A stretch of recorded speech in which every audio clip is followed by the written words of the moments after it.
როგორ აპირებს სახელმწიფო ნარკომანიასთან, მათ შორის ბიო და კუსტარულ ნარკოტიკულ საშუალებებთან ბრძოლას და რა წერია ახალ კანონპროექტში, რომელზეც ხელისუფლება მუშაობს.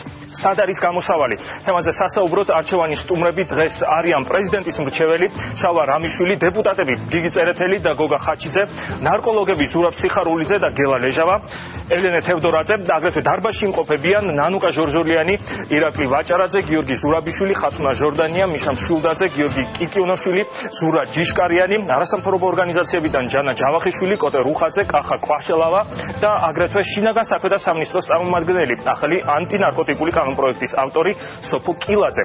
ცოტა ხანში პირდაპირ ეთერში ჩაგვრთვებიან ჯანდაცვის მინისტრი და შინაგან საქმეთა მინისტრის მოადგილე, მაგრამ მანამდე მე მინდა რამდენიმე სტუმარს უთხოვო ძალიან მოკლედ გამოხატოს თავისი დამოკიდებულება ამ საკითხისადმი. კაფე გალერეაში ახალგაზრდის მოულოდნელი გარდაცვალების შემდეგ საზოგადოების ნაწილმა ძალიან მძაფრად გამოხატა თავისი ემოციები, ძირითადად სოციალურ ქსელში.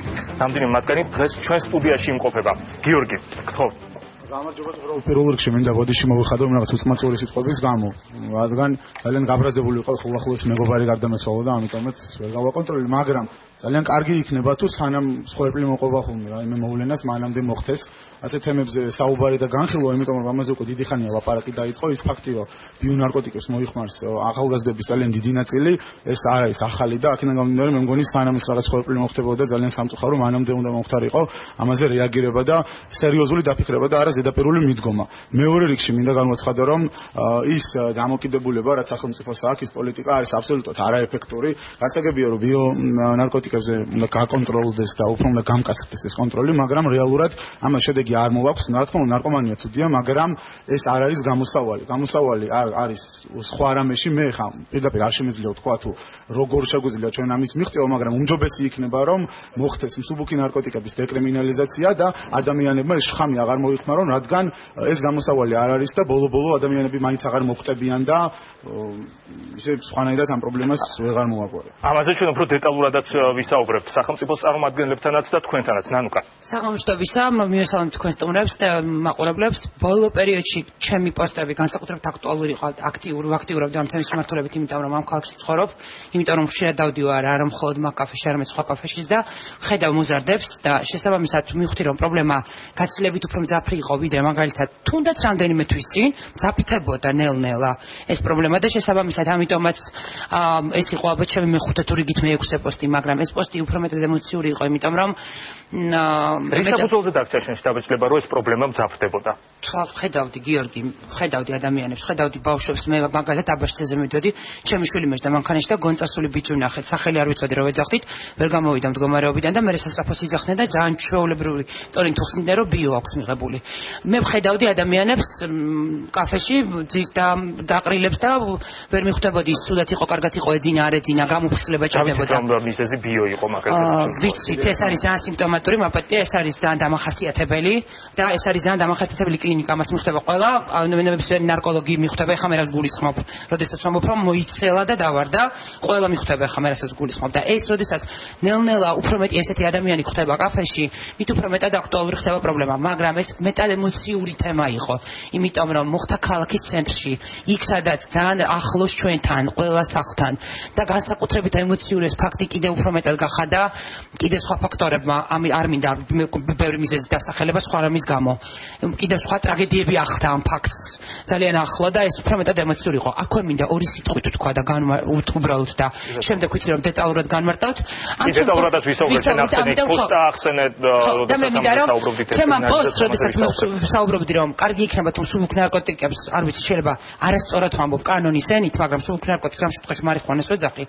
მოყვება დეკრიმინალიზაცია, იმიტომ რომ ჩვენ ცხოვრობთ იმ ქვეყანაში, სადაც ადამიანმა მოიფიქრა ბენზინისგან ნარკოტიკის შექმნა. ხარ ესეთი როდესაც ესეთი ნიჭიერი ადამიანები ამ ქვეყანაში არსებობენ, კროტისგან ნარკოტიკს ქმნიან, ან საწვავისგან. მე ვთქვი რომ კარგი იქნება თუ ხომ არ არის ეს გამოსავალი.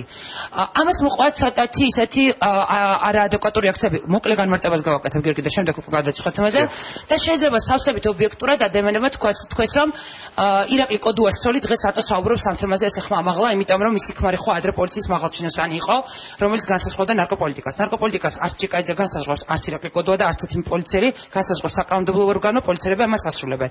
მე მესმის რომ ამ ადამიანებს შეიძლება ობიექტურად გაუჩნდათ ეს განცდა, მაგრამ შეიძლება მათ არ იციან, რომ 4 წლის წინ უბრალოდ სხვა ტელევიზიაში, სხვა გადაცემაში მე ვიყავი და ისევ იგივე სიძახთი მაშინ ჩემი ქმარი მაღალჩინოსანი პოლიციელი იყო, ბატონი გელალეჟავა სტუდიაში ბრძანდებოდა, მას ჰქონდა მაშინაც რადიკალურად განსხვავებული მოსაზრება გამეთანხმება, მაშინაც კამათობდი და მაშინაც კი ჩემი ქმარი მაღალჩინოსანი პოლიციელი იყო, ბატონი გელალეჟავა აქ დაიწყოს, რომ მაშინაც ვამბობდი, რომ უნდა მოხდეს მარიხუანის დეკრიმინალიზაცია, იმიტომ რომ უნდა პოლიტიკა უნდა გახდეს უფრო სრულგან. მაშინაც ვფიქრობდი, რომ ძიმე იყო დამოკიდებულება. დეკრიმინალიზაცია თანაც ხაზი გავდა და ლეგალიზაცია სხვა რამე ჩვენ ვისაუბრებთ და მომენტია რომ ეს ადამიანები ვინც მოიხმარენ ამ სინთეტიკურ ნარკოტიკებს მათი რიცხვი არის ძალიან დიდი. ეს არ არის ის რაღაცა კრიმინალური საზოგადოება, რომელიც რაღაცა გამოყოფილი საზოგადოება, რომელიც ეს არის აბსოლუტურად ყველანაირი სოციალური წრის წარმომადგენელი, დარწმუნებული ვარ ყველას გეყოლებათ ასეთი მეგობარი, ოჯახის წევრი, ასე რომ ის ადამიანები ვინც რაღაცა იალიყებს აწეპებენ სხვა ადამიანებს და თითქოს რაღაცა განსხვავებულ ჭრილში გადაყავთ იმ ადამიანებს სიტყვი ეგრე არ იმიტომ რომ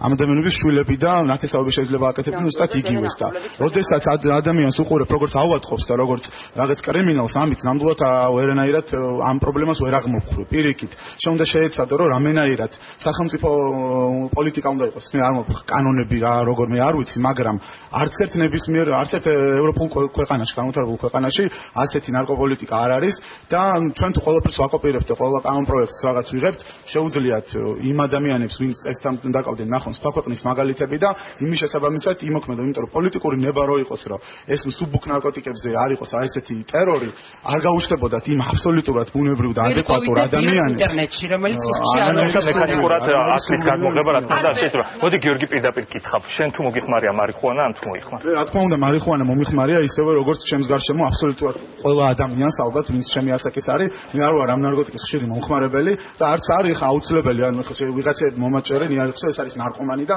ამიტომ უნდა ეს არაფერ შუაში არის გასაგებია რომ ნარკომანია ცუდია მაგრამ პრობლემის გადაჭრის გზა ამ ნარკოტიკების აკრძალვა არ არის ეს ნებისმიერმა ქვეყნის მაგალითმა დაადასტურა და იმითი რომ ჩვენ მაქსიმალურად მოუჭერთ ამ ნარკოტიკების შემოსვლას ამით ჩვენ გამოსავალს ვერ ვიპოვებთ შენი მეგობრები რა სიხშირით მოიხმარენ თუ არა ხა ეს სიხშირე რავი როგორ ვლაპარაკობ ჩემ მეგობრების მაგრამ ყავს მეგობრები მარიხუანას აბსოლუტურად ყველგან სირაქლემის პოზიციაში ოჯახის ძალიან ახლობელი სირაქლემის პოზიციაში მარიხუანას მოიხმარს თელი მსოფლიო ეს არ არის მე არ ვთქვი კარგი არის მაგრამ ამითი ვერ აკრძალავ და ამ პრობლემას ვერ გასაგებია ჩვენი უარეს ამით მე ამას ამ შეკითხვას მე დავუსვამ რა თქმა უნდა ალბათ თავრობის წარმომადგენლებსაც ნანუკა ვიდრე გადავიდოდა შინაგან საქმეთა მინისტრის მოადგილესთან და როგორც თქვი შენ ფოსტა ახსენე და ფოსტასთან დაკავშირებული პრობლემა ფოსტასთან დაკავშირებით ამაზე სასამართლოში შეხვდებით ერთმანეთს ძალიან საინტერესო გასაგულისმოდ გითხარი კიდევ ერთხელ ძალიან მარტივია ეს არის რა ვინცაც კი ბიოსთან შეხება ქონია ყველა მე ძალიან ბევრ ადამიანს ვესაუბრე ამას იწერ ინტერნეტით ეს მოდის გზავნილით ეს გზავნილი გამოდის საბაჟოს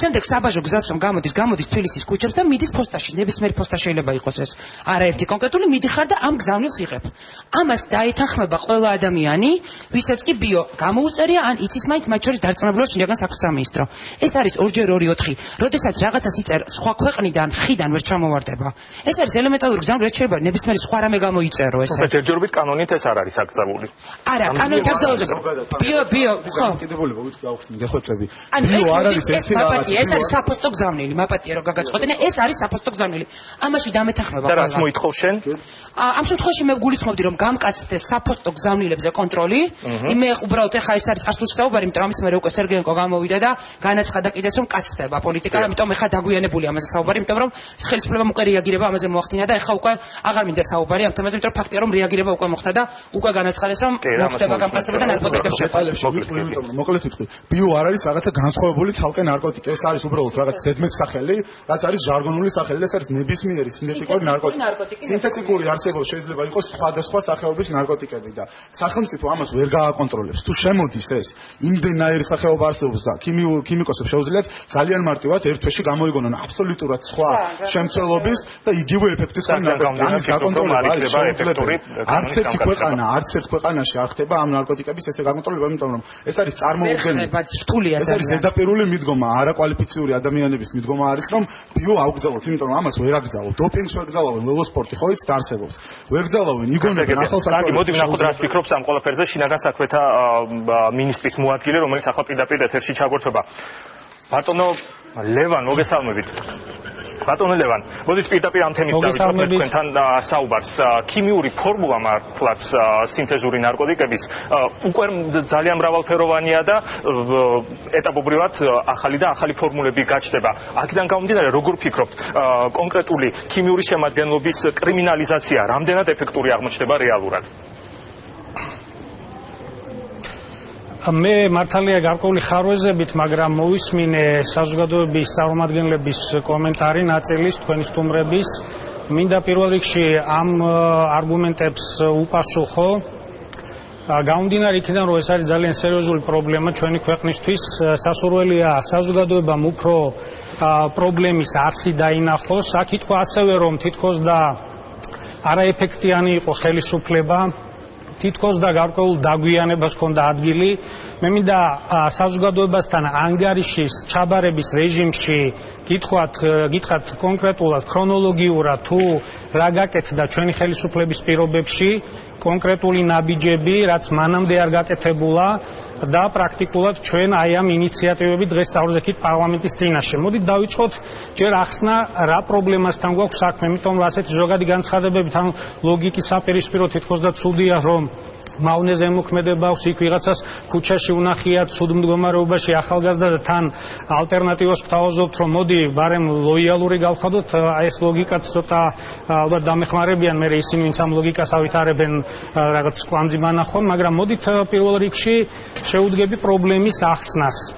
პრობლემა იმაში მდგომარეობს, რომ ჩვენ თავიდანვე, როგორც კი ხელისუფლებაში მოვედით, ბატონი პრემიერის დავალება იყო ამ პრობლემების იდენტიფიკაცია, რატო ხდება და ცენტრალური, მე მინდა ხაზგასმით თქვა, ცენტრალური მიზანი და ამოცანა გახდათ ამ ნარკოპოლიტიკის ის, რომ მომხდარიყო ნარკოტიკული საშუალებების, უკანონოდ შემოდენი ნარკოტიკული საშუალებების აღკვეთა პირველ რიგში, იმიტომ რომ ძალიან დიდი რაოდენობა სამწუხაროდ ბოლო განვითარების პერიოდში ლაპარაკია წლები, აქ ლაპარაკია ბოლო 10 წელზე, სწორედ ამ არასებული პოლიტიკის მაგრამ აქ უნდა განისაზღვროს რა თქმა უნდა, ხო, რომელია ნარკოტიკული საშუალებები, რომლებიც უნდა აიგზავნოს და ბარემ დავასრულებ, თუ შეიძლება დავასრულებ, რამდენად ეფექტური იქნება ამ კონკრეტული ქიმიური შენაერთის კრიმინალიზაცია. ბარემ აქ რომ მიპასუხოთ და შემდეგ გააგრძელებთ. ეხლა მოგახსენებთ, მაგრამ მოგახსენებთ. აქ არასწორად საკითხს და საზოგადოებას მინდა რომ სისტორე შევიტანოთ და თუ შეიძლება თქვენც მე უფრო დაბეჯითებით მეტყვით თუ რაშია პრობლემა. კერძოდ ჩვენ ესე იგი პირველ რიგში გამსაზღვრეთ რომ ის ნივთიერებები რომელიც უკანონოდ შემოიდინება უნდა აღიკვეთოს მათი შემოდენა ამ მიმართულებით მართლაც სერიოზული ნაბიჯები გადაიდგა და 117 კილოგრამი ჰეროინის გამოვლენაც ამას მოწმობს ანუ კლასიკური ნარკოტიკული საშუალებები პრაქტიკულად ბაზიდან განდევნილია პრობლემა იყო მთავარი ის რომ ნივთიერებები კანონიერად შემოდის საქართველოში აქ ლაპარაკია კომბინირებულ საშუალებებზე ანუ რამდენიმე ქიმიურ ნაერთს შეიცავს ისეთ საშუალებებზე და ამ საშუალებებით კუსტარულად მზადდება ეგრეთ წოდებული კრაკადილი ჯეფი ვინტი აქ ლაპარაკია კოდეინ შემცველ პრეპარატებზე და მინდა სიზუსტე შევიტანო ეს პრეპარატები კანონიერად შემოდიოდა წლების განმავლობაში საქართველოში და აფთიაკები რეცეპტის გარეშე ესაც გრძელდება, ეს არის სამწუხარო რეალობა, იმიტომ რომ კანონმდებლობა სამწუხარო და არ არის ეფექტიანი და გეტყვით მე ამის საწინააღმდეგო რა გავაკეთეთ, იყიდება და შესაბამისად კუსტარული წესით დამზადებულმა ნარკოტიკებმა დაიმკვიდრა ბაზარში ადგილი. ეს წლების პრობლემაა, ეს არ არის მხოლოდ ამ წლის ან შარშანდელი, ამან რამდენიმე წელია ეს პოლიტიკა სამწუხაროდ ასეთი გრძელდება. ამის საწინააღმდეგოდ ჩვენ პირველ რიგში ინიციატივით წავსდექით, თუმცა ეს არ იწყება დღეს, როგორც არასწორად ითქვა იქ, არამედ ჯერ კიდევ 2013 წლის აგვისტოში ჯანდაცვის სამინისტროსთან ერთად გავაფორმეთ რა მემორანდუმი, შემდეგ ჩავატარეთ ინსპექტირება აფთიაკების და გამოვლინდა კატასტროფული შედეგი, ანუ პრაქტიკულად კანონმდებლის მიერ ივლისში მიღებული, გაორმაგებული ჯარიმა იმაზე, რომ რეცეპტის გარეშე ხდება სწორედ აი ასეთი კომბინირებული ნივთიერებების გაყიდვა და ექვემდებაროს 6000 ლარიან ჯარიმას, ხოლო განმეორების შემთხვევაში 12000 ლარიან ჯარიმას, პრაქტიკულად შედეგს არ იძლევა, იმიტომ რომ იგივე იურიდიულ პირს შეუძლია გახსნას ან იგივე ან სხვა მისამართზე აფთიაკი, იმდენად რენტაბელურია ამით რეალიზაცია, რომ შეუძლია 2000 ლარია ერთი დღის ვაჭრობა მისთვის აი ამ პროდუქტებით. რაზეც როგორც გითხარით ძალიან დიდი არა, რა სხვა თემაზე ვსაუბრობ, ანუ გეუბნებით იმას, რომ ეს არის ერთი ნაბიჯი მნიშვნელოვანი იმისთვის, რომ ფსიქოტროპული იყო ნამდვილად გულის და კრაკატილის წლების მეორე მნიშვნელოვანი თუ არ მესმის მეორე მნიშვნელოვანი, ანუ ჩვენ განსაზღვრეთ კვოტები, რამდენი უნდა შემოვიდეს საჭიროების მიხედვით ქვეყანაში ეს კომბინირებული პრეპარატები და მეორე, უკვე შემოგვაქვს სისხლის სამართლებრივი პასუხისმგებლობა ძალიან მკაცრი ზომები, ვინც ურეცეპტოდ გაყიდის ამ კომბინირებულ პრეპარატებს დაისჯება. ეხლა მეორე პრობლემა და ამ პრობლემაზე საუბრობ ძირითადად თქვენ. მაგრამ პრობლემას რომელზეც ჩვენი სტუმრები საუბრობენ. დავინახეთ ეს პრობლემა ეხლა მეორე პრობლემა მნიშვნელოვანი. ასევე კანონიერი გზით შემოედინება ეგრეთ წოდებული ახალი ფსიქოაქტიური ნივთიერებები საქართველოში და ეს ფსიქოაქტიური ნივთიერებები სხვა სპეციფიკით გამოირჩევა ვიდრე სხვა ნარკოტიკული საშუალებები. სხვა ნარკოტიკულ საშუალებებთან თუ შესაძლებელია დოზის განსაზღვრა, ანუ კაცმა იცის რა გრადაციის პირობებს შეიძლება, ანუ ამ შემთხვევაში სამართალდამცავმა ორგანომ დასაჯოს თქვათ პიროვნება, მაგრამ ეს თქვენც აღნიშნავთ ერთ-ერთმა სტუმარმა იმდენად ადვილად იცულება სახეობები, რომ ყოველდღე შეიძლება ახალი ნივთიერების შექმნა და ასე სამართალდამცავმა ახალი ფსიქოაქტიური ნივთიერებები. ანუ ეხლა გეტყვით, თან მე ვთქვი, რომ უმოქმედობას ჰქონდა აქამდე ადგილი პრაქტიკულად 2013 წელს მოხდა მხოლოდ ეგრეთ წოდებული ახალი ფსიქოაქტიური ნივთიერებების სიაში გაწერა, ანუ იმ დოზის განსაზღვრა, აქამდე არ იყო ის 75 და იქ მერე ალბათ დებატების ფარგლებში დააზუსტებთ თქვენ, რომ იყო მხოლოდ ფორმალურად არავითარი დოზა განსაზღვრული არ იყო, ამიტომ რეალური მექანიზმები ამის აბრძოლებლად არ იყო. ჩვენ სწორედ ამაზე ნოემბრიდან დავიწყეთ სერიოზული მუშაობა, ვაგრძელებთ რა იმ კომპლექსურ მიდგომას, რაზეც თავში გითხარით ამ კომბინირებულ პრეპარატებთან ერთად. ვიყავით ასევე ვიზიტად და ასე რომ ეს მოკლედ ძალიან უხერხულ მდგომარეობაში ვაყენებთ საკუთარ თავს. მე იმ განცხადების ავტორებზე მინდა საუბარი, რომ რაღაც სამწუხარო ფაქტს აქ ლაპარაკი ადამიანის გარდაცვალების ფაქტზე და ყველა წუხართ, მაგრამ თითქოს და აქედან გამომდინარე გააქტიურდა არავითარი გააქტიურება, ეს გააქტიურება იწყება როგორც გითხარით შემოდგომიდან, გახდით ავსტრიაში 21-22-ში იმისთვის რომ გაგვეზიარებინა სხვა ქვეყნების პრაქტიკა და ეხლა მოდით ახალი ინიციატივა, ახალი ფსიქოაქტიური ნივთიერებების. მოდით კიდევ ერთხელ გაგიმეორებთ მე ამ შეკითხვას. კონკრეტულად გეტყვით ეხლა. გეტყვით ეხლა. გავიგორებ ისე კონკრეტული ქიმიური ფორმულის კრიმინალიზაცია, როდესაც შეიძლება ამ ფორმულის სხვადასხვა ვარიაციები მალევე გაჩნდეს. აი ძალიან კაი კითხვა. ეხლა როგორც ხედა უკვე პრობლემაში ყველანი ჩავწვდით ერთგვარად და მოდით პირველ პასუხს გეტყვით ეხლავე. კერძოდ კი ბატონო, მივედით იქამდე რომ 4 ქვეყანა, სადაც არსებობს უკვე ახალ ფსიქოაქტიური ესე იგი კანონი შესაბამისად განსაზღვრავს 9 ეგრეთ წოდებულ ქიმიურ ნაერთთა კლასს, ანუ ბირთვს. ამ 350 ნივთიერებას უფრო მარტივიანით რო ვთქვა, ქონია თურმე ძირითადი 9 ბირთვი. ამ ქვეყნებმა ლაპარაკი ავსტრიაზე, შვეიცარიაზე, კვიპროსზე და გაერთიანებულ სამეფოზე სულახან ეხლახან 2012-13-ში მიიღო კანონი, სადაც ამ ბირთვების იდენტიფიკაცია ხდება და შესაძლებელი ხდება. ჩვენ ლაბორატორიას გვაქვს ყველანაირი ტექნიკური საშუალება, ვიზიტით სწორედ ამას ემსახურებოდა, გვაქვს თუ არა საშუალება იმისი, რომ ბირთვის იდენტიფიკაცია მოხდეს. ამის საშუალება გვაქვს, ამიტომ ეს ინიციატივა ახალი ფსიქოაქტიური ლაბორატორია გვაქვს, რომელიც აღმოაჩენს ამ შენაერთს როგორც პრეპარატებში, აგრეთვე ორგანიზმში. ყველას ვერ გააკონტროლებს. აქ ლაპარაკია ნივთიერებაში ბირთვის დადგენაზეა საუბარი. კიდევ უფრო მარტივად რომ თქვა, ეს არის ბირთვის დადგენაზე, კიდევ ბაზისური ქიმიური შემადგენლობა, რომელსაც შეიძლება რაღაც დანამატები ქონდეთ, თქვენ ამბობთ, კრიმინალიზაცია მოხდება ამ ბირთვის და რა დაემატება მას არ აქვს მნიშვნელობა, ყველა ვარიაცია ამ ნივთიერების აბსოლუტურად სწორია, ამიტომ ჩვენ რეალური სამართლება დიახ ისტორია შემოტანა გატანა რეალიზება გასაგება, მაგრამ კიდევ ერთხელ ვამბობ, აქ მოხმარებაზე საუბარი არ არის, არც ერთ ინიციატივაში არ არის ახალი ფსიქოაქტიური ნივთიერება დამატებული მოხმარების ნაწილში, ამიტომ კიდევ ერთხელ მინდა სიცხადე შევიტანო საზოგადოებისთვის და შესაბამისად ის სპეკულაციები, რომ თითქოს და აქ დასჯაზე ორიენტაცია საფუძველს მოკლებულია, აქ ჩვენ ორიენტირებული ვართ, როგორც თავში გითხარით, აღკვეთაზე, კერძოდ იმის აღკვეთაზე, რომ ერთი უკანონოდ არ მოხდეს შემოდინება ნარკოტიკული საშუალებების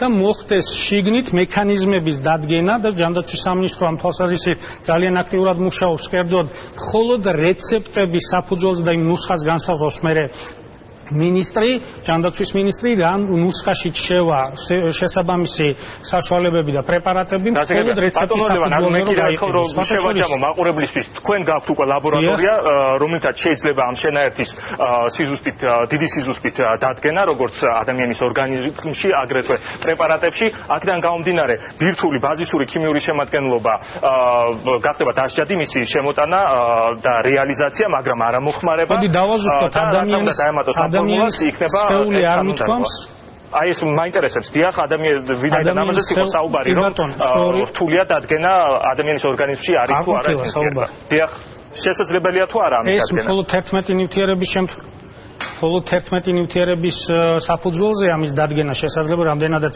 თავში გითხარით, სწორედ 2013 წელს შევიტანეთ ესენი სიაში, რამდენადაც გრადაცია მათი შესაძლებელი, ანუ ლაბორატორიული სტანდარტი არსებობს მათი დადგენისთვის, ხოლო სხვა ნივთიერებებზე ასეთი სტანდარტის დადგენა შეუძლებელია, იმიტომ რომ იცვლება ხშირად და შესაბამისად აქცენტი ავიღეთ იმაზე, რასაც ქვია ბირთვის იდენტიფიკაცია. თქვენ მკითხეთ ბოლოს პასუხობს თუ არა ჩვენი ტექნიკური საშუალება, მეცაც გეტყვით ავსტრიაში როდესაც იყვნენ ჩვენი ესე იგი თანამშრომლები, ავსტრიელებმა თქვეს, რომ ჩვენი ტექნიკა, მათ ტექნიკა ჯობია, ეს ტექნიკა ჩვენ ამერიკელებმა გვაჩუქეს, ასე რომ ყველანაირად აღჭურვილი ვართ იმისთვის, რომ რეალურად უკვე და არა მარტო საკანონმდებლო ინიციატივაზე აქვს საუბარი ამის აღსრულებაზეც, ამ აღსრულების ნაწილში რეალური შედეგი დავდოთ და დეკრიმინალიზაცია აი ამ ჭირს განიხილება ნარკომანია ქვეყანაში. დეკრიმინალიზაცია თუ განიხილება მსუბუქი ნარკოტიკული საშუალებების, საერთოდ თუ განიხილავთ ამ მიმართულებას, დეკრიმინალიზაციას. რაც შეეხება ჩვენ ამ თემებზე ბუნებრივია სერიოზულად მუშაობთ, არსებობს უწყებაჩორისი საბჭო ნარკომანიასთან ბრძოლის, სადაც სხვადასხვა თქვენი სტუმრებიც, არასამთავრობო სექტორიც ძალიან აქტიურად არის ჩართული.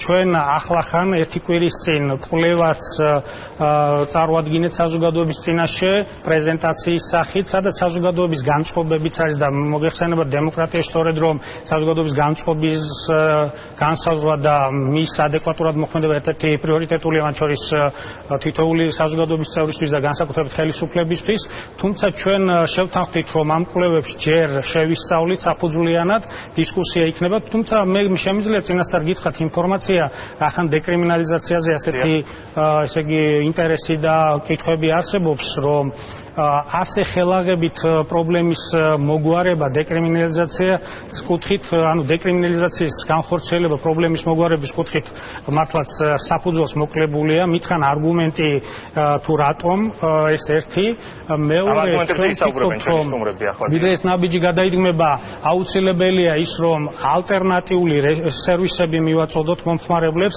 და სანამ ამ სერვისებით უზრუნველყოფა არ მოხდება, სადაც ალტერნატიული მექანიზმების შემუშავება არ მოხდება მომხმარებელთა ამ შემთხვევაში თერაპიით ჩანაცვლების, ან სხვა ნარკოტიკებით ჩანაცვლების პირობებში, ბუნებრივია ეს ერთგვარი აი ამ ყოველგვარი კომპლექსური ღონისძიებების გარშე შეიძლება ბუმსაც კი გამოიწვევდეს, ამიტომ ყველაფერს უნდა თანმიმდევრული გეგმაზომიერი მიდგომა, რასაც აკეთებს სწორედ ხელისუფლება და ეს ღონისძიებები სწორედ ამის გამოსატვირთებაა. დიდი მადლობა. ლევან იზორია, შინაგან საქმეთა მინისტრის მოადგილე გვერდთმობდა პირდაპირ ეთერში. ჩვენ დროებით უნდა შევწყვიტოთ ამ თემაზე საუბარი, მხოლოდ იმიტომ, რომ უკრაინაში ჩვენ შეგვიძლია ამ კადრების ხება, ეს პირდაპირ ეთერია, ბერკუტმა, როგორც გვეუბნებიან, დარბევა დაიწყო, იქ შეკრებილი ადამიანების მაიდანის მიმდებარე ტერიტორიას ვხედავთ, მე რამდენადაც ვიცი ახლა კადრში ძიმე ტექნიკაა შესული ტერიტორიაზე, იქ მყოფ ადამიანებს არბევენ იარაღის დახმარებით, იყენებენ იარაღს, გაზს იყენებენ და წყლის ჭავს, არ ვიცი რამდენად ჩანს ეს კადრებში, მაგრამ ამ მომენტში როგორც გითხარით, მიმდინარეობს დარბევა, ნამდვილი რევოლუციური სიტუაცია ამ მომენტისთვის უკრაინის დედაქალაქში. თქვენ გესმით ხმარს პირდაპირ ეთერში ხედავთ თქვენ კადრებს კიევიდან მაიდანის მიმდებარე ტერიტორიიდან დაახლოებით 50,000 ადამიანი იმყოფება ჩვენი ინფორმაციით ამ მომენტში კიევის ცენტრში თქვენ ხედავთ ძიმე ტექნიკასაც ჯავშან მანქანებს რომლებიც მოძრაობენ იქ შეკრებილი ხალხის მიმართულებით ხედავთ ბარიკადასაც და აი ძინა პლანზე და იმ ადამიანებს რომლებიც რაღაც მისდევს ძალიან ძიმე ტექნიკას მოგობა მაიცის ალბათ რომ და ის განმავლობაში იძაბებოდა სულ უფრო იძაბებოდა სიტუაცია უკრაინაში და აი ამ მომენტისთვის გვაქვს ასეთი მდგომარეობა როგორც გითხარით ვერტულმა დარბევა დაიწყო კიევის ცენტრში შეკრებილი ხალხის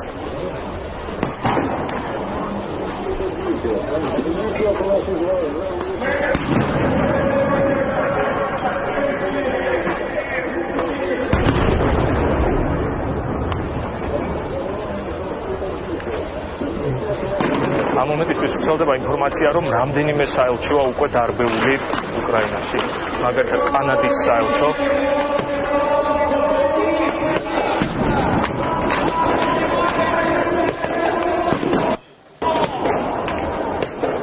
ჩვენ პრინციპში ალბათ შეგვიძლია ეს კადრები დავტოვოთ ფონად და თან პარალელურად თვალი ვადევნოთ რა ხდება უკრაინაში და გავაგრძელოთ შემდგომად ჩვენს თემაზე საუბარი. როგორც ხედავთ, კიევის ქუჩებში ღია ბრძოლა მიმდინარეობს სახელმწიფოსა და ოპოზიციის მომხრეებს შორის. მოდი, როგორც გითხარით, დავტოვოთ ეს კადრები პარალელურად იქნება ეთერში, შეგახსენებთ, რომ ეს პირდაპირ ეთერია უკრაინის დედაქალაქიდან, ჩვენ კი გადვაგრძობთ თემაზე საუბარს. ნარკოლოგები იმყოფებიან ჩვენთან სტუდიაში.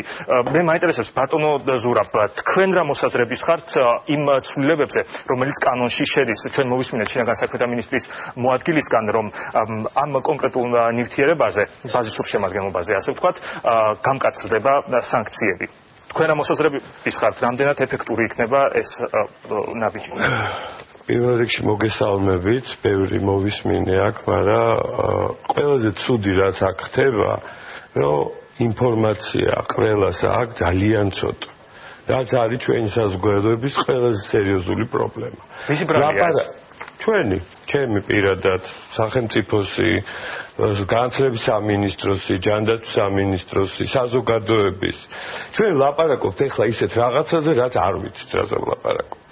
ბიო დაგვიჩემებია და რა არის ეს ბიო, რას წარმოადგენს, რა შემადგენლობა აქვს, რა ნივთიერებები შედის, რაზეა ლაპარაკი, რატო ვადარებთ ბიოს, მარიხუანას, რატო ვაკეთებთ ამას. აბსოლუტურად სხვადასხვა განზომილებაა, სხვადასხვა თემებია, რომლებიც აბსოლუტურად ერთმანეთთან არ არის კავშირში. ერთი საკითხი არის, რომელსაც მე აბსოლუტურად ვეთანხმები, რომ შინაგან საქმეთა სამინისტრომ უნდა აღასრულოს კანონი.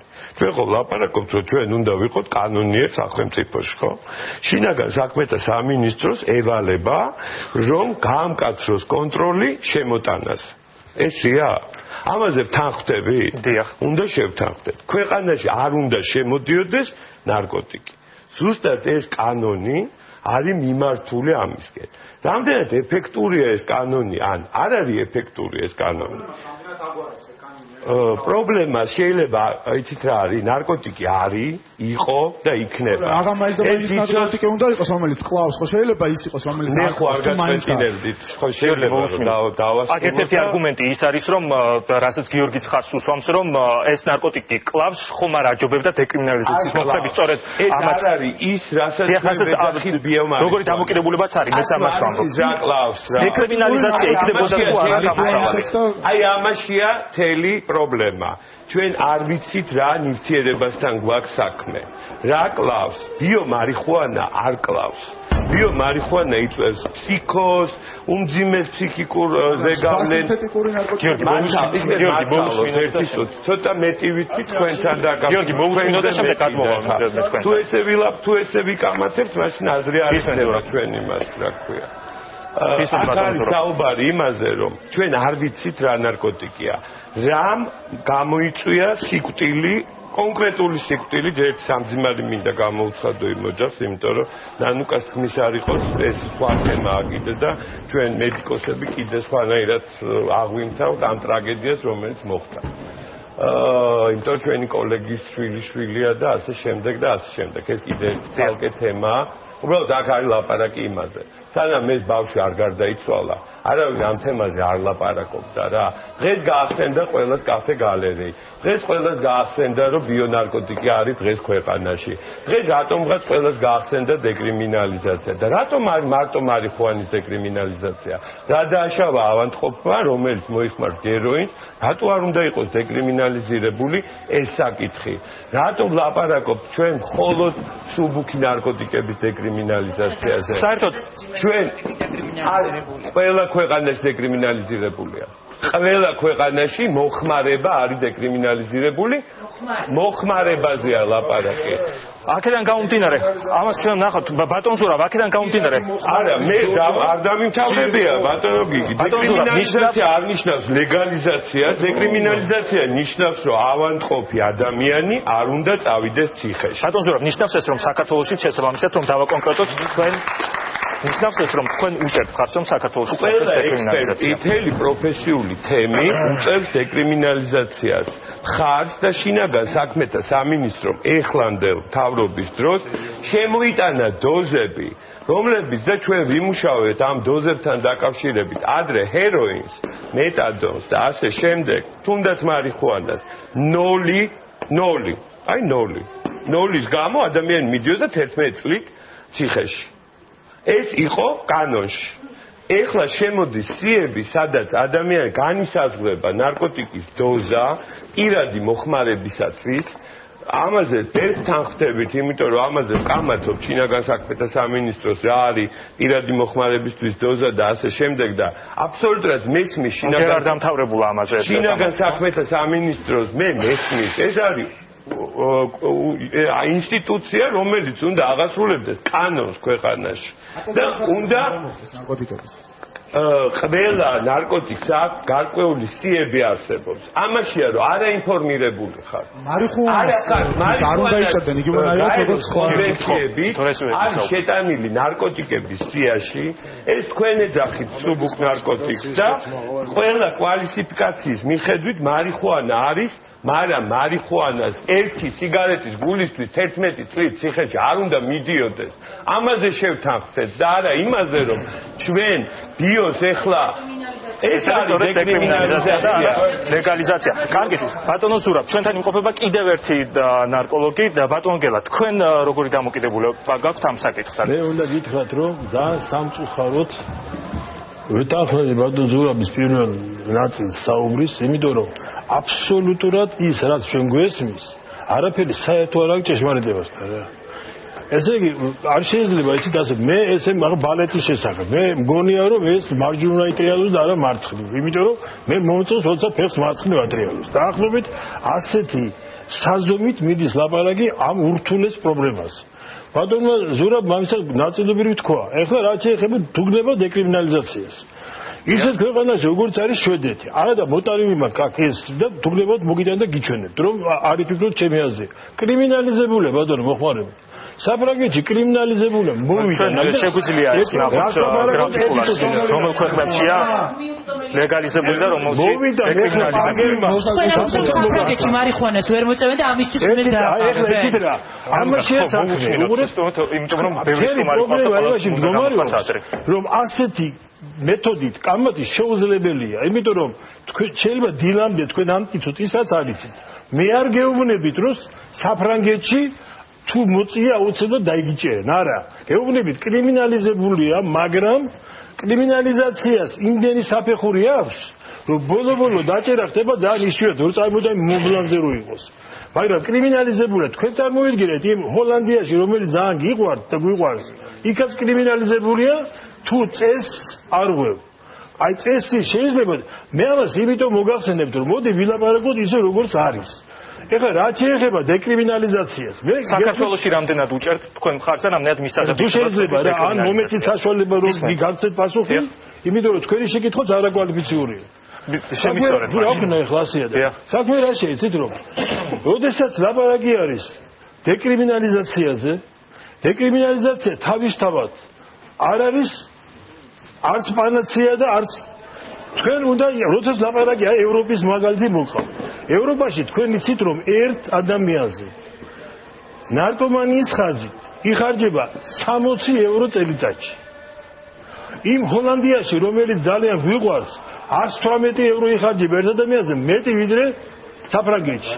ასეთ იმ ღონისძიებებზე რომლებიც და ესე იგი მკურნალობა, პრევენცია, რეაბილიტაცია ასე შემდეგ. ესე იგი მთელი კომპლექსია ღონისძიებების და როდესაც ასეთი კომპლექსია ღონისძიებების იქ შეიძლება ლაპარაკი რომ კი ბატონო მე შენ არ დაგიჭერ მაგრამ შენ უნდა წახვიდე იმკურნალო იმისთვის რომ შენ იმკურნალო ამისთვის უნდა იყოს ინფრასტრუქტურა სამედიცინო ინფრასტრუქტურას უნდა გქონდეს თანხები გარდა ამისა მე ვერცერთი ადამიანი ვერ მეწყობს აქ რომ ყველა არც ერთ ნარკომანს მაინც კურნალობა არ უნდა ამიტომ სპეციალური ადმინისტრაციული სახტელების სისტემაა შექმნილი არასისტემის სამართლის ადმინისტრაციული რომ შენ თუ არ მიხვედი სამკურნალოდ მაშინ პასპორტ ჩამოგართო მე სამაჯურს გაგეთებ სახლი არ გაგიშვილ ასე შემდეგ ესე იგი სხვა სიტყვებით რო ვთქვა იქ ნახევრად ესე იგი ნახევრად ანუ სხვა სიტყვებით უნდა შეიქმნას სისტემა რომელიც უზრუნველყოფს პიროვნებას რომ ესე იგი ჩვენ იმას კი არ ვიჭერთ არ გვინდა ვის უნდა ის დაჭერა მაგრამ უნდა უზრუნველყოთ ის რომ ის კურნალობის სისტემაში ჩაერთოს არ გახდეს ნარკომანი და ხელი არ შეუწყოს სხვის განარკომანებას აი იმ ერთი წუთი და ვამთავრებ აი იმ კანონში რომელზეც არის ლაპარაკი იქ ჩადებულია ესე იგი დეკრიმინალიზაცია აი იმას მეც ვაწერ ხელს ერთ-ერთი თანაავტორი ვარ მაგრამ დეკრიმინალიზაცია უნდა მოხდეს როგორც ღონისძიებათა კომპლექსის ერთ-ერთი შემადგენელი ნაწილი და კიდევ ვიმეორებ ბადონებო და ქალბადონებო თუ არ გვექნება თანხა საკმარისი იმისთვის რომ ხარში ამოუდგეთ ნარკომანს რომ დავეხმაროთ მას უმკურნალოდ რეაბილიტაცია მოახდინოთ ასე შემდეგ უბრალოდ უთხრათ აა მიდი და მოწიე ეს არის უბედურება დიდი მადლობა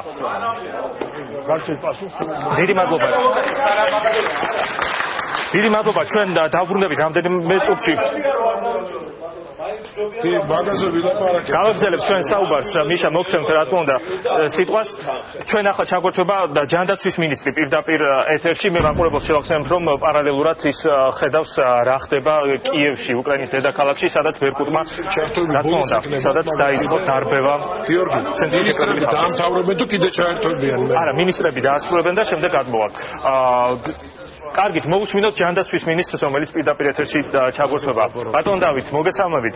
ბატონ დავით, თქვენ როგორი დამოკიდებულება გაქვთ? ჯანდაცვის სამინისტროს პოზიცია როგორია? კანონი უნდა გახდეს უფრო მკაცრი თუ უფრო ლიბერალური? არ არის საუბარი მთლიანობაში, შეიძლება გარკვეული მიმართულებებით.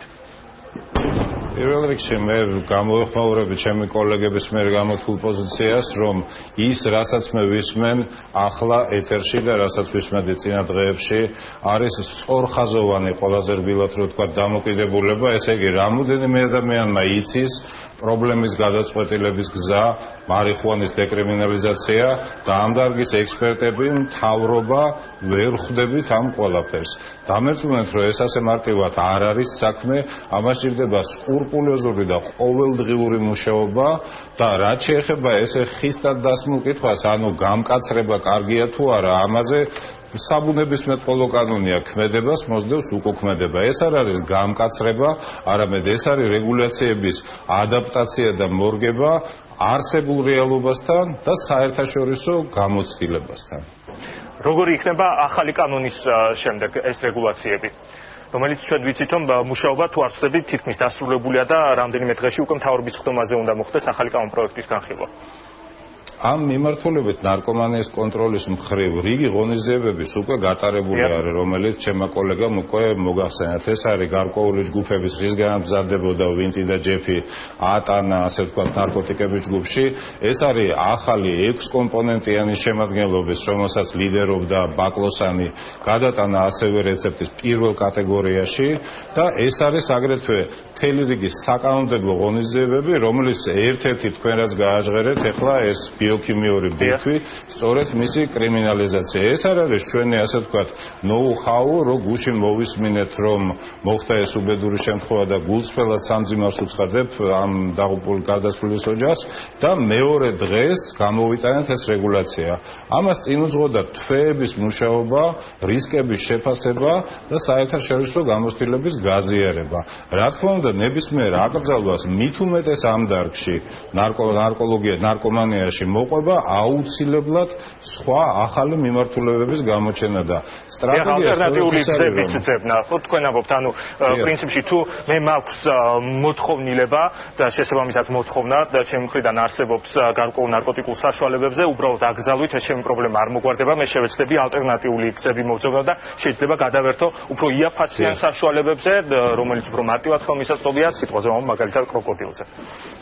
დიახ, და სხვათა შორის სწორედ ასე მოხდა კიდევაც მე თვალსაჩინოებისთვის შემიძლია წარმოგიდგინოთ სასწრაფო და გამოძახებები, ინტოქსიკაციები 2010 წლიდან იწყება მკვეთრი ზრდა და უფრო საინტერესო არის გაყოფა, როდესაც ფსიქოად აქტიური ნივთიერებების ხარჯზე ხდება სწორედ ეს ზრდა, როცა ნარკოტიკების როგორც ასეთი გამოყენება დაახლოებით იგივე არის.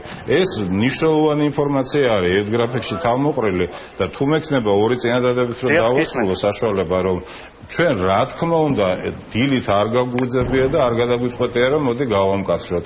ამას ანალიტიკა უძღოდა წინ და პარალელურად იმ სისტემის და სტრატეგიის გაუმჯობესების და ინტენსიური მცდელობა, რასაც ქვია დამოკიდებული ნარკოტიკებზე დამოკიდებული მომხმარებლების რეაბილიტაცია და მათი მკურნალობა. ეს პარალელური პროცესები არის და რა თქმა უნდა ეს ჩვენ გააზრებული გვაქვს და ძალიან მართლაც უკაცრავად, მაგრამ მიკვირს, რომ რამოდენიმე ადამიანი თვლის, რომ მთელი საქართველოს ვერ ხვდება იმას, რაც მათთვის ცნობილია და ამერც მომენტ ეს ასე არ არის. ბატონო დავით, მაგრამ რო გითხრათ, აი რა სახის პროგრამები ხორციელდება ამ მიმართულებით? მიმართულებით რომ ზოგადად არსებობს ძირითადი ხუთი მიმართულება და სოციალიზაცია და ასე შემდეგ ამ ადამიანებს. არსებობს ხუთი მთავარი მიმართულება და მე-6 ჯერ არავის არ მოუგონია. ხუთივე არსებობს საქართველოში. ძირითადი მიმართულებები ეს კარგად ცნობილი არის. ჩვენი ამოცანა არის არსებული რესურსების, არსებული პროექტის მუშაობის მაქსიმალური ეფექტურობის მიღწევა, ანუ არსებული რესურსების გამოყენების მაქსიმალური ეფექტურობა, უფრო უკეთესი ორგანიზაცია, კარგი გათვლა და შესაძლებლობის შემთხვევაში ფინანსური და მენეჯერული გაძლიერება ამ მიმართულებებზე. რა თქმა უნდა, ეს ჩვენ გააზრებული გვაქვს და მუშაობთ ამ მიმართულებებზე. დიდი მადლობა ბატონო დავით სერგეენკო, ჯანდაცვის მინისტრი გვერდებოდა პირდაპირ ეთერში. ჩვენ ახლა დაუბრუნდებით ისევ კიევში მიმდინარე მოვლენებს, ჩვენ მივიღეთ გადაწყვეტილება, რომ სარეკლამო ჭრის ნაცვლად, რომელიც ახლა უნდა ყოფილიყო არჩევანის ეთერში, ჩვენ უბრალოდ გავიდეთ აი ამ კადრებზე, რომელსაც თქვენ პირდაპირ ეთერში უყურებთ. რა ხდება კიევის ცენტრში? რამდენიმე წუთის განმავლობაში თქვენ კომენტარის გარეშე შეგეძლებათ ნახოთ. ინფორმაცია ამ ეტაპისთვის ასეთია, კიდევ ერთხელ გავიმეორებ, რომ ბერტურმა დაიწყო დარბევა, ცენტრში შეკრებილი ხალხის არ ვიცით რა მდგომარეობაა, არიან თუ არა დაღუპულები. ეს როგორც ხედავთ.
შესაძლებელია დაუყურებს შორის საქართველოს მოქალაქეებიც კი იყვნენ.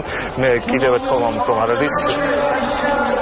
არ არის დადასტურდა, პროდიუსერი მეუბნებიან ახლა რომ დადასტურდა ეს ინფორმაციაც, რომ ნამდვილად არიან დაღუპულები და თქვენ ხედავთ რა ხდება კიევის ცენტრში. დადასტურდა ინფორმაციაც, რამდენადაც მეუბნებიან, რომ დაღუპულებს შორის არის ერთი ქართველიც, როგორც მინიმუმ.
დავუკავშირდეთ საქართველოს ელჩს უკრაინაში და ის პირდაპირ ეთერში ჩავთოთ და შესაძლებელია თუ მოხდება ჩვენ აგრეთვე უკრაინელი ჟურნალისტები ჩაგვერთონ და ისინი გვეტყვიან თუ რა ხდება უფრო დეტალურად ამ მომენტში კიევში.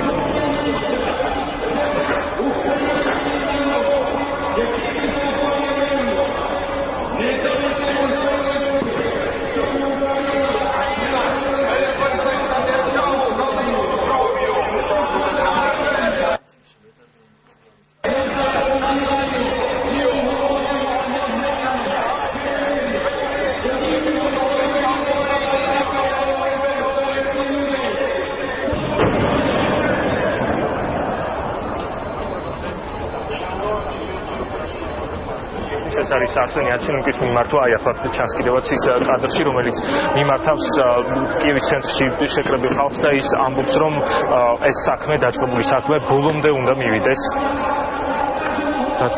რაც გულისხმობს იანუკოვიჩის ხელისუფლების გადადგომას, გადაყენებას. საქართველოს ელჩი უკრაინაში გვერდოა ჩვენ ახლა პირდაპირ ეთერში სატელეფონო ხაზით. მოგესალმებით, გესმით ჩვენი? დიახ, მესმის.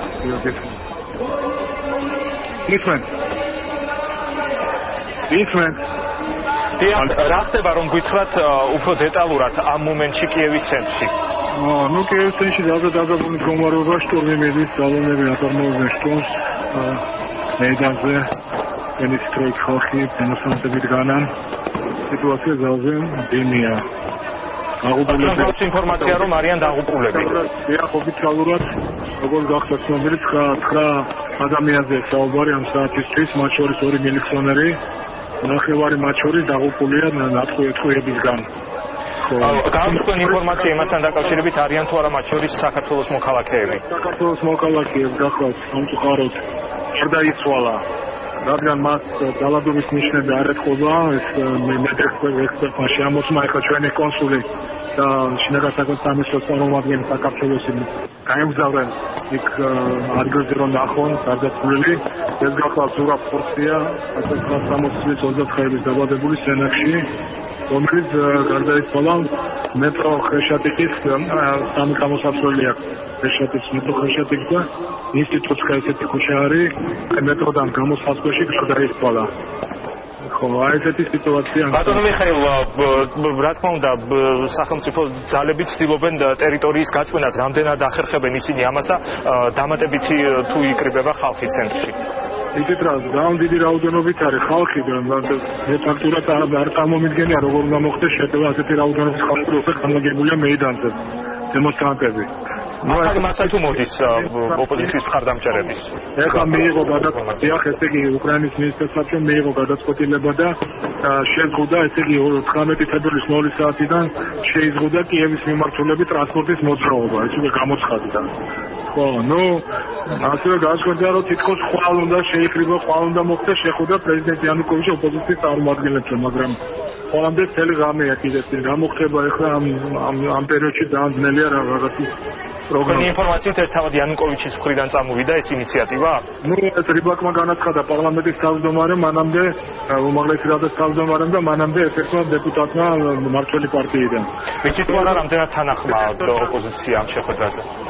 ნუ არ ვიცი ხა ამ სიტუაციაში ხა რა ხდება, ხო გესმით ხა განართულია შეხვედრაში გამართება შეხვედრა საერთოდ ხვალდილით როცა სასწრაფოდ ეხლა უნდა გამართოს და უნდა ეხლა შეხვდე ჩემი აზრით. ნუ თქვენ იცით რომ კეთრინ ეშტონმა უმაღლესი წარმომადგენელმა ევროკავშირის დააგმოვეს მოლადობა კიევში, მოუწოდა უკრაინის ხელმძღვანელს გადაწყვეტოს კრიზისის ძირითადი მიზეზები და რომ უმაღლეს სადაში უნდა იქნეს მიღებული პოლიტიკური გადაწყვეტილებები. და ეს ძალიან მნიშვნელოვანია რომ ევროკავშირმა ასევე შვილემ განაცხადება იყო და ნუ სიტუაცია ძალიან სრულია. კარგი, დიდი მადლობა ბატონო მიხეილ. სატელეფონო ხაზზე იყო საქართველოს ელჩი უკრაინაში, იმის მიხედვით თუ როგორ განვითარდება მოვლენები და ჩვენ ვხედავთ რომ მოვლენები ძალიან სწრაფად მიმდინარეობს და სწრაფად ვითარდება. ამიტომ აქედან გამომდინარე ჩვენ შეიძლება მიხეილ უკრიბა ისევ ჩაგვერთოს და მოგვაწოდოს ბოლო ინფორმაცია უკრაინიდან, უკრაინის დედაქალაქიდან.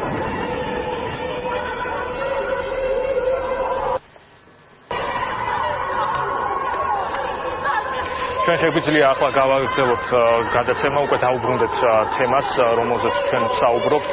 მოვლენები იმდენად დრამატულად და იმდენად მოულოდნელად განვითარდა, რომ შეიძლება უფრო უკრაინი ყოფილიყო ახლა კიევზე საუბარი, მაგრამ დავაგრძელოთ იმ თემაზე საუბარი, რომლისთვისაც ჩვენ აქ შევიკრიბეთ.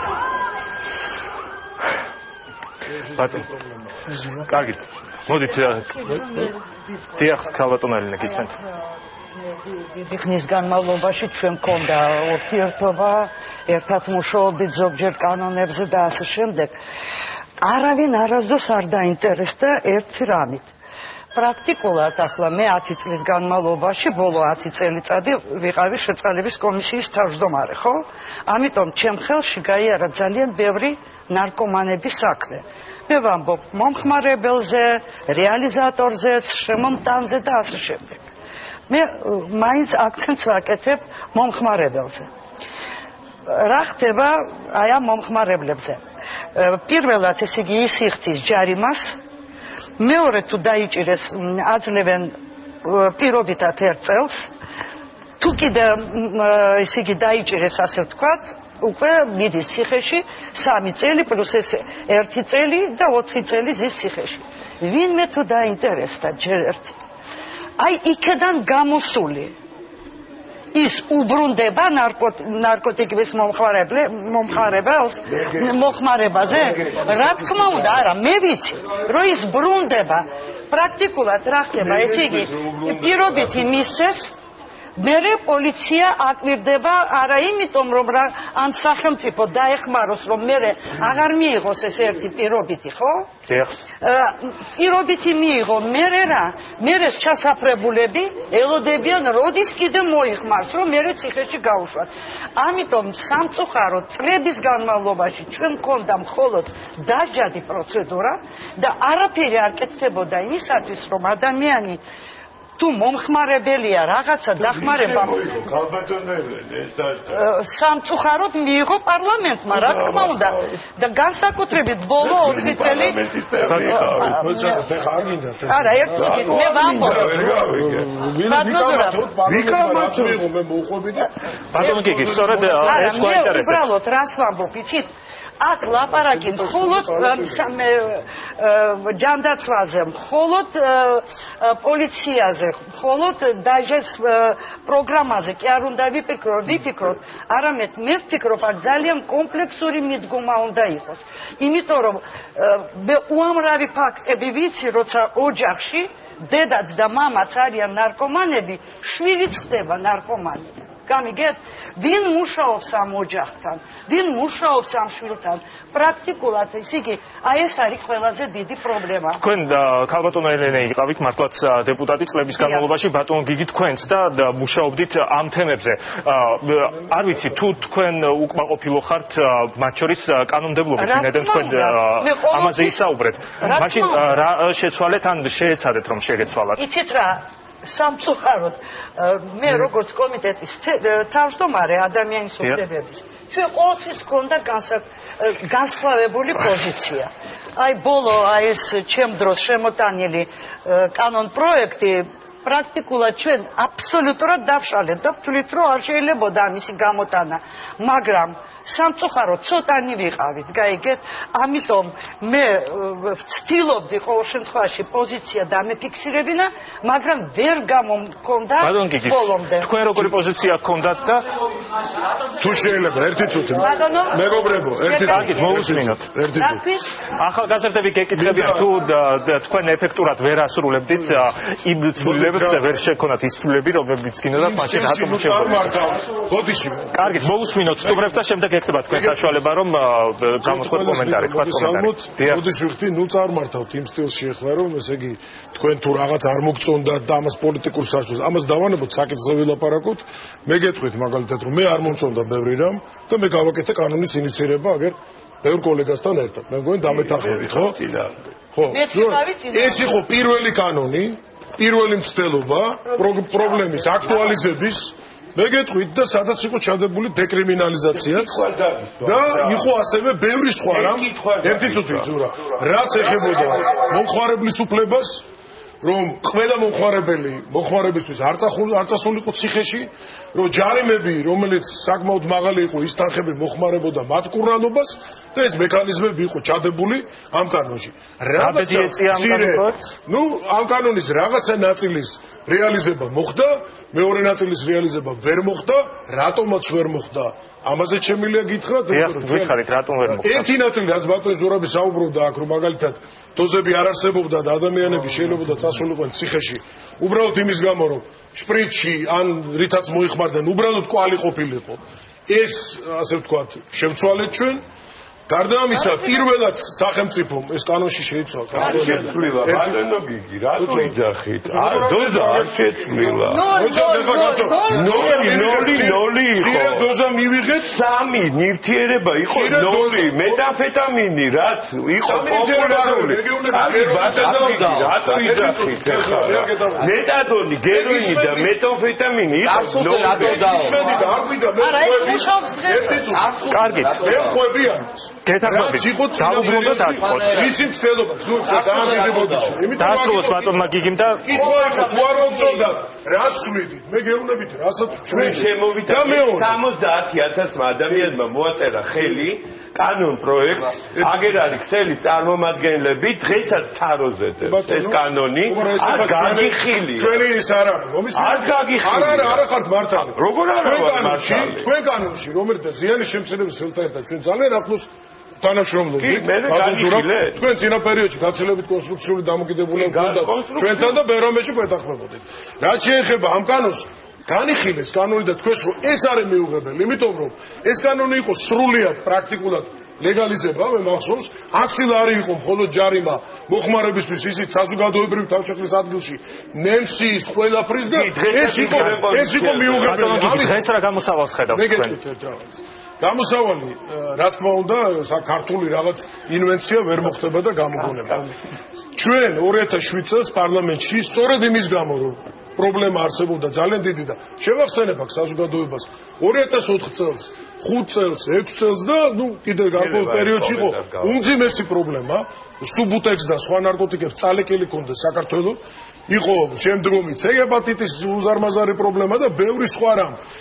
იმ პოლიტიკამ, რომელიც თქვა გარკვეულწილად კაცრი იყო და რეპრესიული, შესაძლებელია მიწოდების თვალსაზრისით იმუშავა, ნარკოტიკის მიწოდება მაქვს ხედველობაში და ჩაიკეტა ძალიან ბევრი წყარო. თუმცა ჩვენ ვისაუბრეთ იმაზე, რომ ალტერნატიული გზების ზებნა დაიწყეს ადამიანებმა. შემდეგ გადავიდა სწორედ ასე მივიდით ამ კუსტარულ ნარკოტიკებთან. მხოლოდ ერთი მიმართულება აქ არ არსებობს. ჩვენ შევქმნით ნარკოპოლიტიკის დოკუმენტი ერთად ბევრმა ადამიანმა, სადაც არის ჩამოყალიბებული ყველა პუნქტი რა უნდა გაკეთდეს. პირველი მიწოდებაზე ვინ უნდა იმუშაოს და სამართალდამცავმა, მოთხოვნაზე ვინ უნდა იმუშაოს და ეს არის სწორედ ჯანდაცვის და საგანმანათლებლო სისტემები. ჩემთვის ეხლა ძალიან მძიმეა საუბარი თუნდაც ამ ფაქტზე, იმიტომ რომ ეს ბიჭი არის ჩემი ძალიან ახლობელი.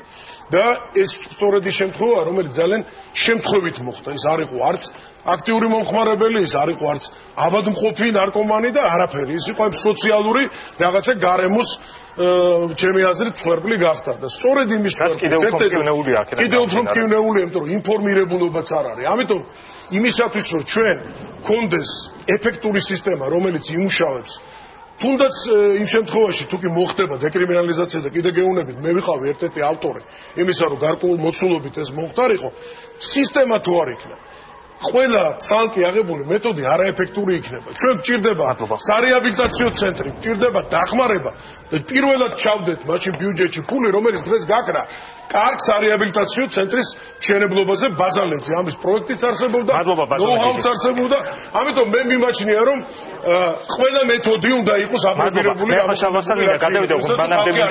მანამდე მინდა სტუმრებმა, ჩვენმა სტუმრებმა რამდენიმე კომენტარი გააკეთონ, ხალხმა გისმენთ. მოგესალმებით.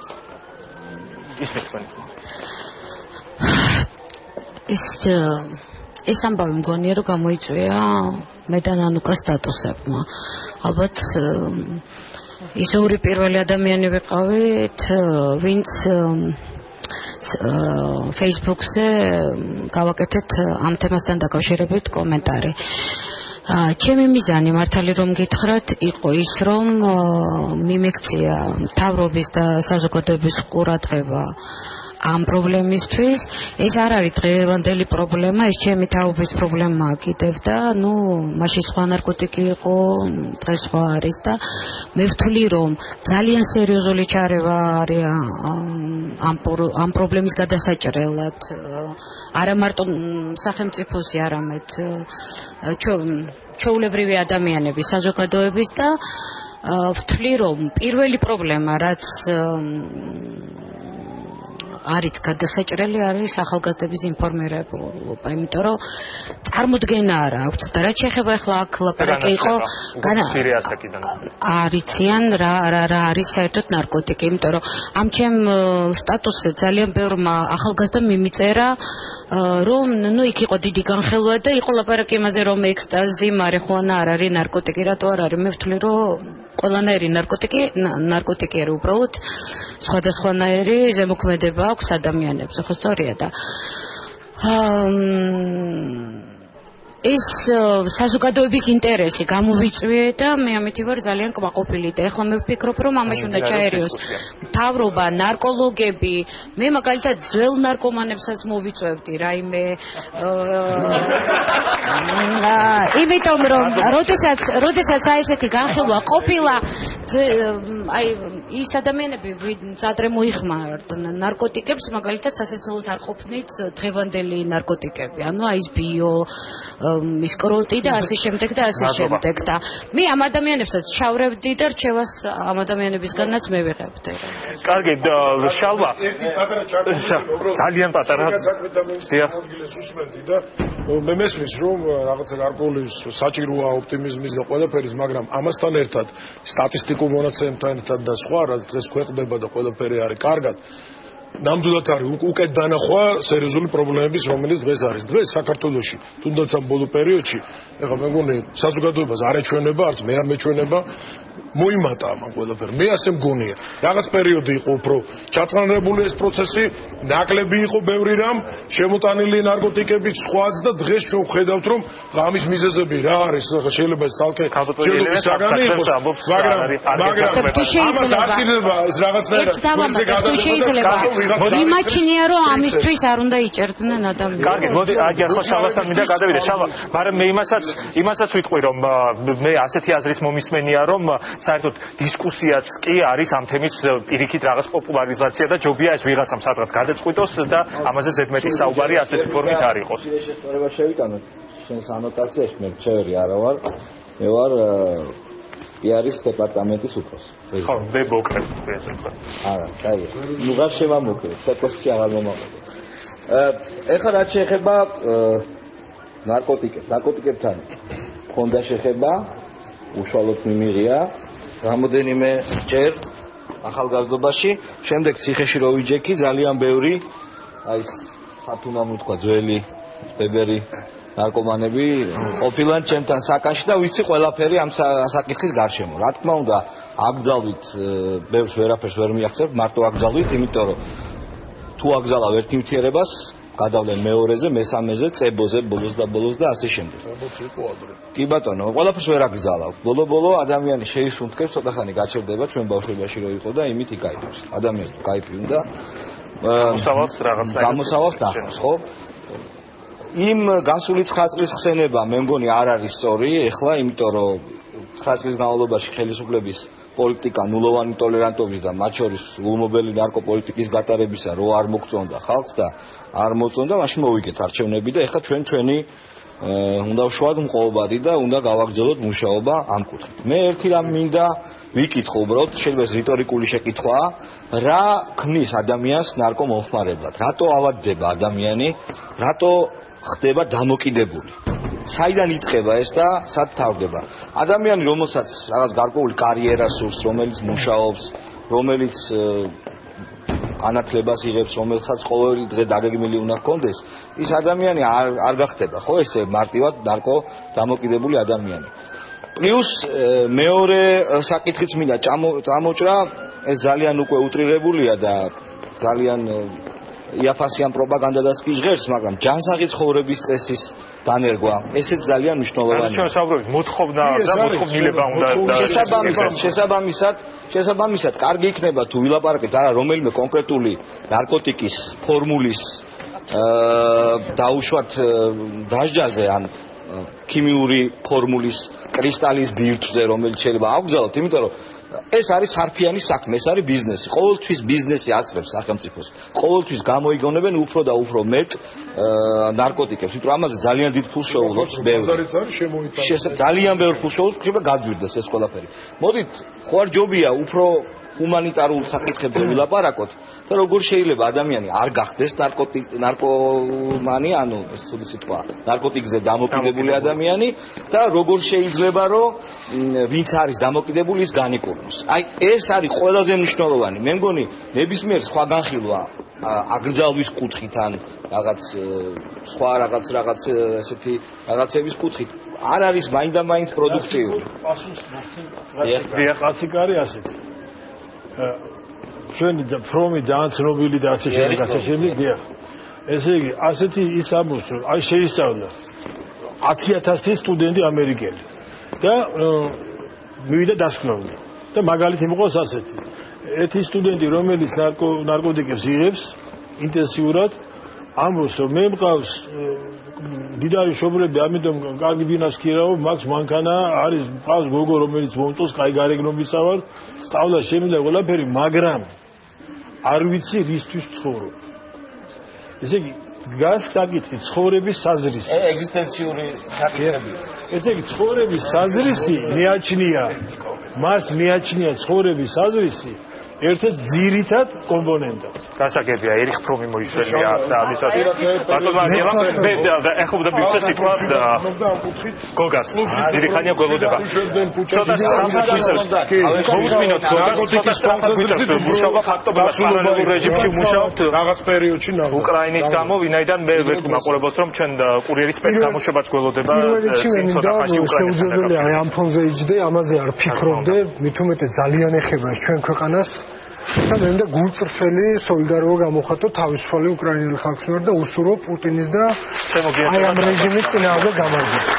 რაც შეეხება დღევანდელ თემას, რომ არ გავხსნით. იცით, აი მე ჩემი მოსაზრება მაქვს, ჯერ ერთი მინდა იმ თემას გამოვეხმარო, რომ იყო პერიოდი და ალბათ ეს რაღაც წარსულსაც შეეხება ძალიან მოკლედ, რომ გარკვეული სტიქია იყო და როდესაც სახელმწიფოს არ აქვს იმის არაფრის თავი არ აქვს პრაქტიკულად და მით უმეტეს იმის თავი რომ თითოეულ ნარკომანზე თუ ასე შემდეგ ბევრი ფული დახარჯოს, რაღაცა სარეაბილიტაციო ცენტრები გახსნას, მაშინ უფრო ადვილი გამოსავალი ხდება ხოლმე, უფრო მეტი ადმინისტრირება და რაღაცა ესეთი დაჟჯადობა, რაღაც გარკვეული შედეგი რაღაც მომენტში შეიძლება გამოიღოს. თუმცა მე მაინც გონია უკაცრავად რა, მე მაინც გონია რომ ძალიან დიდ გზას ავწვდით წარმოდგენებში და რას გულისხმობ.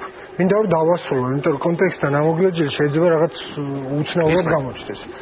ადამიანი თვითონ ისეთი არსებაა, რომ მას აქვს საშუალება რომ ყველაზე ცუდი გაუკეთოს საკუთარ თავს და ყველაზე დიდი ზიანი მიეყნოს, თავი მოიკლას. ჩაულებროს სუიციდი ჩაიდინოს, გავიდეს აგური ჩაიფხას, ფანჯარა გამოაღოს, გადახდეს, ფრენის არ ვიცი. ნებისმიერ სხვადასხვა მეთოდით შეუძლია მოიკლას თავი. ყველაზე დიდი ზიანი მიაყენოს თავის თავს. ეს იმდენად მაღალ ზეწებს თამასას ზოგადად ადამიანის არსებობის და არარსებობის. ამის ქვემოთ რომელმა სახელმწიფომ, რა ადმინისტრირებამ, რა იზორიას ახალმა ლაბორატორიებმა, რა ახალმა კანონმა ასეთი მიდგომით მე ვფიქრობ, ჩემი მოსაზრება ეს რომ ვერანაირ შედეგს ვერ მივახცევთ. არ იქნება ბიო, იქნება შმიო. მნიშვნელობა არ აქვს ამას. მე ვფიქრობ, რომ ალტერნატივაშია ამ შემთხვევაში გამოსავალი ის, რომ ინფორმაცია რაც შეიძლება მეტი, პროპაგანდა, განსაკუთრებით ცხოვრების წესის, სარეაბილიტაციო ცენტრები აღარ უნდა ადამიანს ნარკომანი, რა თქმა უნდა, რა სისულელია, არ შეიძლება თანამედროვე მიდგომებით და ზოგადად თანამედროვე სამყაროში ნარკომანი ჩასვა ციხეში და რაღაცა არ ვიცი, რაღაცა ის მოუწყო. დეკრიმინალიზაციას თუ განიხილავთ, აი ჩვენ ბატონ გიგისგან მოვისმინეთ, რომ დეკრიმინალიზაციას ის ითხოვდა თავისი კანონით. იცი გიორგი, სად მთავრდება ეგეც? ეგეც არა, სად მთავრდება დეკრიმინალიზაცია? არა, სხვა რამეს გულისხმობ, ანუ მე უფრო შორს მიდივარ. მარიხუანაზე მთავრდება, ექსტაზზე მთავრდება, LSD-ზე მთავრდება, სად უნდა გააჩერო ეს ეგეც უნდა განსაზღვრო. ეს სად უნდა გააჩერო? ამას უგზალავ, იმას არ უგზალავ. მე ვთქვი, ადამიანს იმდენად დიდი არჩევანი აქვს ზოგადად თავისი არსებობით, რომ შეუძლებელია ასეთ ახლა არსებობს ქვეყნები, სადაც სიკვდილი ჯიან, ხო? რაღაც გამსაღებელს, მიმწოდებელს და ასე შემდეგ და იქაც ვერ აღმოუფხოს და ვერ მოაგვარეს ეს პრობლემა. შეუძლებელია. აქ უნდა იყოს პროპაგანდას, სწორი ინფორმაციის მიწოდება, ალტერნატივის მიწოდება, ადამიანმა თვითონ უნდა გააკეთოს არჩევანი. ეხლა თან ალბათ გააჩნია ერის სპეციფიკასაც, გააჩნია რაღაცა მდებარეობას და ასე შემდეგ. ჩვენ ვერ ავირჩევთ იმ გზას, ფაქტია რომ ვერ ავირჩევთ, რომ რაღაც ვერ შევავთ კარებს თელ ქვეყანას, ვერ ჩავკეტავთ და ყველას ვერ გავაკონტროლებთ. ვინ რას აკეთებს? სახლში, გარეთ, მეკუთხეს და შეუძლებელია. ჩვენ დავისახეთ და ალბათ ძალიან ბევრმა სახელმწიფომ კიდე მცდარად აბსოლუტურად უშედეგო გზა, რომელიც ვერ მიგვიყვანს შედეგამდე. მე ვფიქრობ, რომ ალტერნატივაშია გამოსავალი. სხვა ინფორმაცია უნდა მივაწოდოთ, არჩევანის უფლება უნდა. კარგი, მოვისმინოთ ჩვენი დარბაზში ყოფის სტუმრები რას ფიქრობენ ამასთან დაკავშირებით. ვიღაცას რომ აღარ უნდა ნარკომანად გამოსწორება უნდა. იმის საშუალება უნდა მიცეთ, რომ გამოსწორდეს. სახელმწიფომ უნდა დაუწესოს შეზღუდვები გარკვეულწილად. შენ ხარ ნარკომანი, შენ იხმარ ბიოს. შენ იხმარ ბიოს. მე დავუშვათ არ გამუშავებ აქ, არ, მაგრამ დაგიჭირო და აი გამოსწორდები თუ დოზა და გრამი და რაღაც ამას ვერ გავაკონტროლებ. ჩვენ ხარ რამდენიმე წუთში კიდევ ერთხელ მოვისმენთ. ერთ-ერთი სახელმწიფო ამას კიდევ ერთხელ მოვისმენთ ხელისუფლების წარმომადგენლის შინაგან საქმეთა სამინისტროს წარმომადგენლის მოსაზრებას ამასთან დაკავშირებით, მაგრამ მანამდე ქალბატონ ჯან, თქვენ მინდა გკითხოთ ისევ დეკრიმინალიზაციაზე, ვინაიდან ეს თემა ერთ-ერთი ყველაზე აქტუალურია და ამაზე ძალიან ბევრი საუბრობს. შეიცავს თუ არა დეკრიმინალიზაცია თავისთავად რისკებს, თუნდაც კონკრეტულად ჩვენს ქვეყანაში, რომ ეს პირიქით გაზრდის ნარკოტიკებზე დამოკიდებულთა რიცხვს. თეორიულად. მოგესალმებით ყველას. საქმე იმაშია, რომ მართლაც სამხრივად ვუყურებთ, იმიტომ რომ აი უაღრესად სავსეა ჩვენი სფერო ნარკოლოგია მითებით. აი ახაც ბევრი მითი მოვისმინეთ, რომ არ არსებობს პანაცეა, არ არსებობს ერთი ღონისძიება. დეკრიმინალიზაცია რომ უპირობოდ უნდა მოხდეს და ის რომ შარდის ანალიზის გამო რომ ადამიანი არ უნდა ხდებოდეს სისხლის სამართლის დამნაშავის სკამზე, ამაზე 200 არ არსებობს. მაგრამ ეს ერთ-ერთი საკითხია და მე არ ვლაპარაკობ მარტო მარიხუანაზე და მარტო რომელიმე ნარკოტიკზე. ვეთანხმები ბატონს, რომ ნებისმიერი ნარკოტიკული საშუალების აღმოჩენა შარტში, ბიოლოგიურ მასალაში არ უნდა გახდეს ადამიანის სისხლის სამართლის დამნაშავის სკამზე დასმის მიზეზი.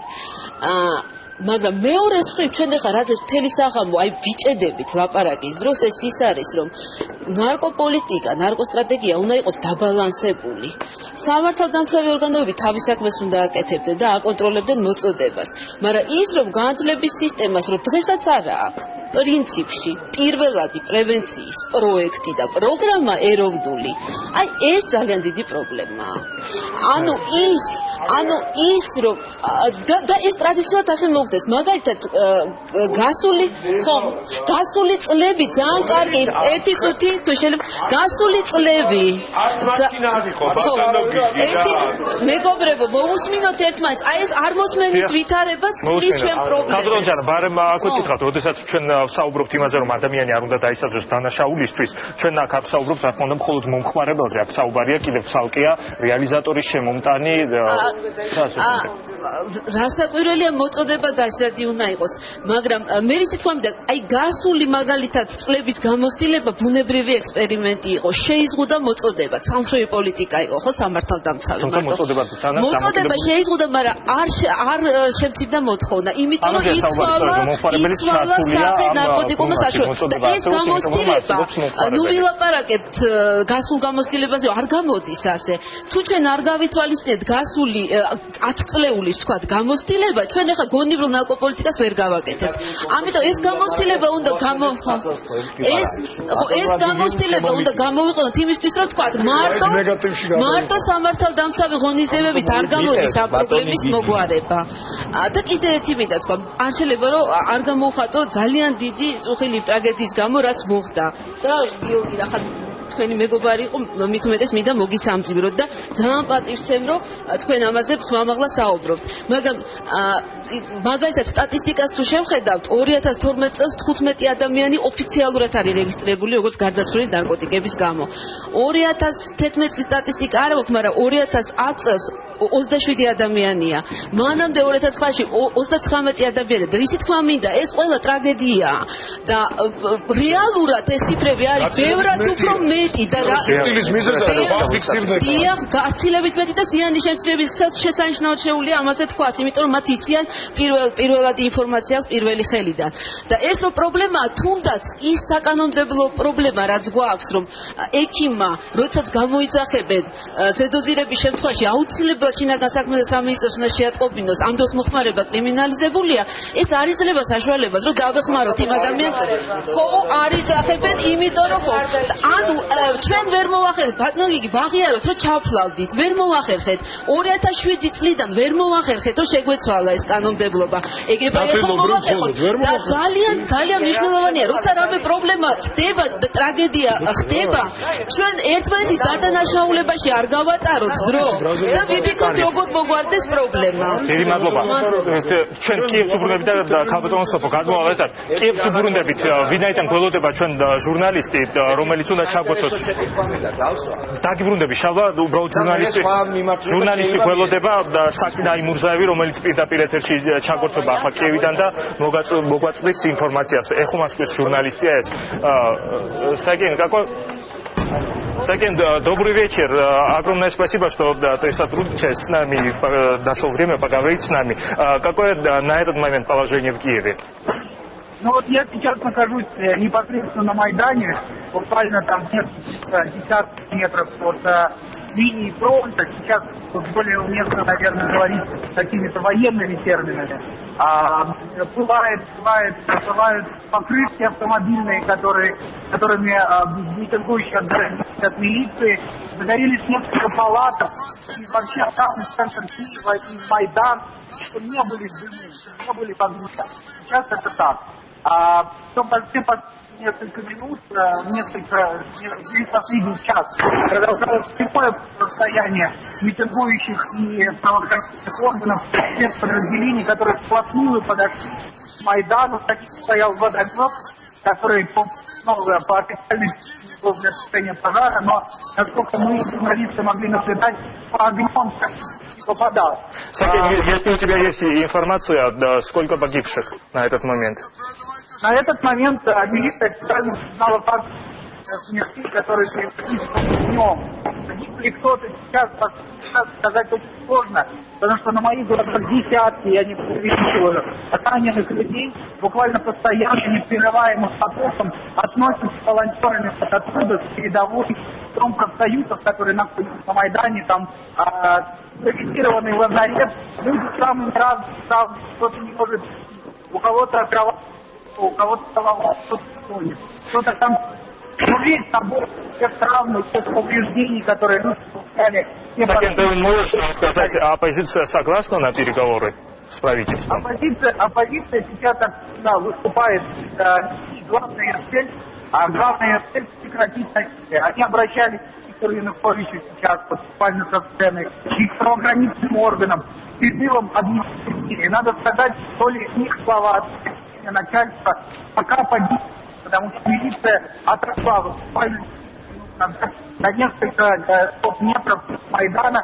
удивительно стоит сходной позиции, пока непосредственно не происходит. Ладно, огромное спасибо. Сакен, მე არ ვიცი, ცოტა ცუდად ისმოდა ტელეფონით გვერდთებოდა, მე მქონდა კიდევ